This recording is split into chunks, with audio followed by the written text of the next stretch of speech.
Frizraf says, hey, I have a, thank you for 10 pounds, 10 euros, Frizraf. I have a Tango 2 for the sim and I'm planning to build a quad. Should I start over with ELRS? Wow, way to, why don't you ask me if I like pineapple on pizza next?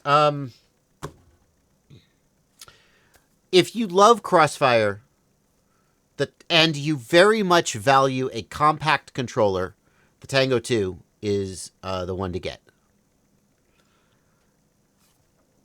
It sounds like you don't love Crossfire, or you wouldn't be asking this question, right? You're kind of ambivalent about Crossfire, or you would be asking a different question.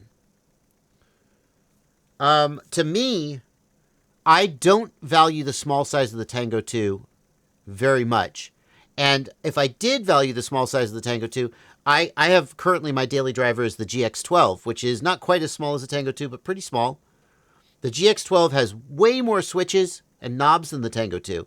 Every time I use the Tango 2, I'm frustrated by how few knobs. It has like some, but it feels like I always want just like one more. It has 2 3 positions, 2 positions, and 2 momentaries, and that's it. That's all you get. That's it. So, also, like sometimes I want to use ExpressLRS in the Tango 2. Well, you can put an ExpressLRS module on the Tango 2, but it's not ideal. So,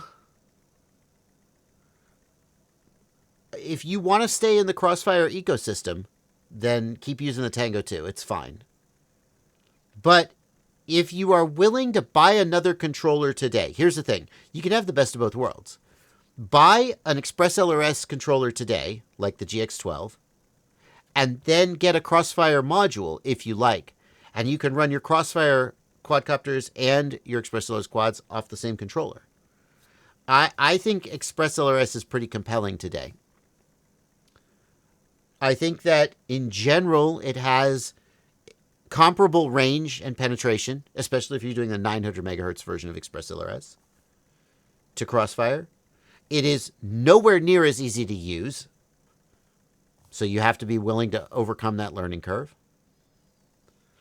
But ExpressLRS hardware is inexpensive and widely available.